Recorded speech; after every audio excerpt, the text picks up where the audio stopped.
எங்கும் வாழும் தமிழ் சொந்தங்கள் அனைவருக்கும் அன்பான வணக்கம்.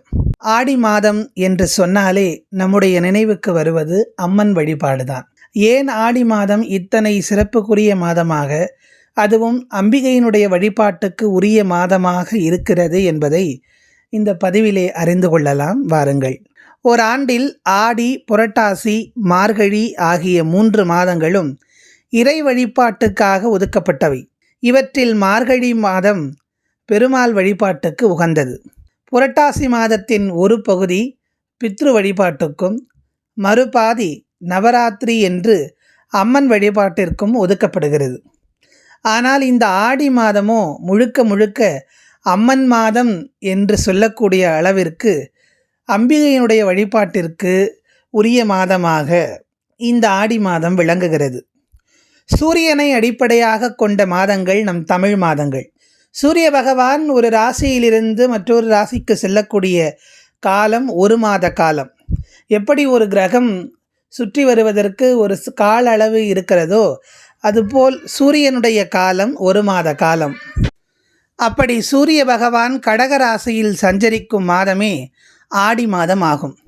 சந்திரன் அம்பிகையாகவும் சூரியன் சிவபெருமானாகவும் இங்கே கருதப்படுகிறது. கடகராசியினுடைய அதிபதி சந்திரனாகும். அப்படி சந்திரனுடைய வீட்டில் சூரியன் வந்து அமர்கின்ற போது அது சிவசக்தி சுரூபமாக மாறுகிறது. அப்படி அந்த அம்பிகையினுடைய சக்தி மிகவும் அதிகமாக இருக்கக்கூடிய மாதம் இந்த ஆடி மாதம். ஆடி மாதம் முதல் மார்கழி மாதம் வரையிலான 6 மாதங்களும் தட்சணாயன புண்ணிய காலம் எனப்படும். சூரிய பகவான் தனது வடக்கு முகமான பயணத்தை முடித்து தெற்கு திசை நோக்கிய பயணமே தட்சணாயனம். தெற்கு என்பது பித்ருக்களின் திசையை குறிக்கும். அதனால்தான் இந்த காலத்தில் அதிகமாக பித்ருக்களுக்கு பீர்த்தி செய்யும் வழிபாடுகள் மிகுதியாக இருக்கின்றன. சரி, இந்த ஆடி மாதத்தில் இந்த ஆண்டு 2025ஆம் ஆண்டு என்னென்ன பண்டிகைகள் விசேஷங்கள் வருகின்றன என்று பார்க்கலாமா?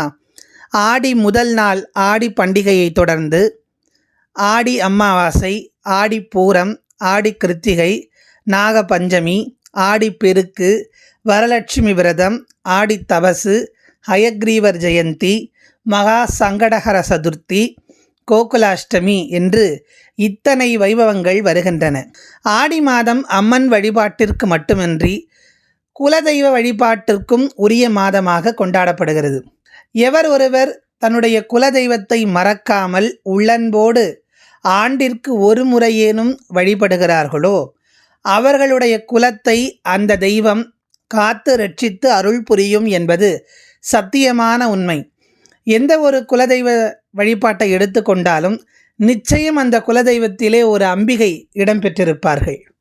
ஆகவே அப்படிப்பட்ட அம்பிகையினுடைய வழிபாட்டுக்கு உரிய இந்த மாதத்தில் குலதெய்வ வழிபாட்டை சிரத்தையோடு மேற்கொண்டு அவரவர்களுடைய குல வழக்கப்படி முறைப்படி படையலிட்டு குலதெய்வத்தை குளிரச் செய்து வழிபட்டால் நம் குலம் தழைப்பதோடு குலதெய்வத்தினுடைய அருளோடு அம்பிகையினுடைய அருளும் நமக்கு பரிபூரணமாக கிடைக்கும் என்பது திண்ணம். பொதுவாக சித்திரை, மார்கழி, ஆடி ஆகிய 3 மாதங்களை சூன்ய மாதம் என்பார்கள். அதனால்தான் இந்த 3 மாதங்களிலும் திருமணம் போன்ற சுப நிகழ்ச்சிகள் எதுவும் நடத்த மாட்டார்கள். ஆனால் இந்த 3 மாதங்களும் கோவில் திருவிழாக்களும் தெய்வ வழிபாடுகளும் அதிகம் நடத்தப்படும் மாதங்களாக இருக்கிறது. சூன்யம் என்றால் ஒன்றும் இல்லாதது என்று பொருள். ஒன்றும் இல்லாத ஒன்றிலிருந்துதான் இந்த பிரபஞ்சம் உருவானதாக சொல்லப்படுகிறது. அதனால் இந்த 3 மாதங்களுக்கும் சக்தி அதிகம். அதிலும் ஆடி மாதத்தில் எந்த ஒரு வழிபாடு, விரதம், பூஜை, தானம் ஆகியவற்றை செய்தாலும் அது 2 மடங்காக பலன் தரும். இந்த மாதத்தில் வரக்கூடிய ஆடி செவ்வாய், ஆடி வெள்ளி, ஆடி ஞாயிறு ஆகியவை எல்லாம் அம்பிகையினுடைய ஒவ்வொரு வழிபாட்டுக்கும் உரிய நாட்களாக, சிறந்த நாட்களாக கருதப்படுகிறது. ஆடி மாதத்தில் வரக்கூடிய செவ்வாய்க்கிழமைகளில் எண்ணெய் தேய்த்து குளித்து அம்பிகைக்கு விரதம் இருந்து வழிபட்டால் பெண்களுடைய தாலி பாக்கியம் கூடும் என்பது நம்பிக்கை. ஆடி வெள்ளியில் பொங்கலிட்டு மாவிளக்கு வைத்து அம்பிகையை வழிபட்டால் அனைத்து விதமான நலன்கள் கிடைக்கும். திருமண பாக்கியம், குழந்தை பேறு ஆகியவை கிடைக்கும். ஆடி ஞாயிற்றுக்கிழமைகளில் நேர்த்திக்கடன், வேண்டுதல் நிறைவேற்றுவது, கூழ்வார்த்தல் ஆகியவற்றை செய்வது அதிக பலன்களை பெற்றுத்தரும். ஆடி அமாவாசை அன்று நீர்நிலைகளில் புனித நீராடி முன்னோர்களுக்கு தர்ப்பணம் கொடுத்து அன்னதானம், வஸ்திரதானம் வழங்குவதால் நம்முடைய பல தலைமுறை பாவங்களை தீர்த்து முன்னோர்களுடைய ஆசியை பெற்றுத்தரும். ஆடி 18 என்று சொல்லக்கூடிய ஆடிப்பெருக்கு நாளில் திருமணமான பெண்கள் திருமணம் நடக்க வேண்டும் என்று நினைப்பவர்கள் அம்பிகையை வழிபட்டு தாலி சரடு கட்டிக்கொண்டால் நிச்சயம் அவர்களுக்கு மாங்கல்ய பாக்கியம் கிடைக்கும். வரலட்சுமி விரதம். ஆடி மாதத்திலே வரக்கூடிய கடைசி வெள்ளிக்கிழமை வரலட்சுமி விரதமாகும்.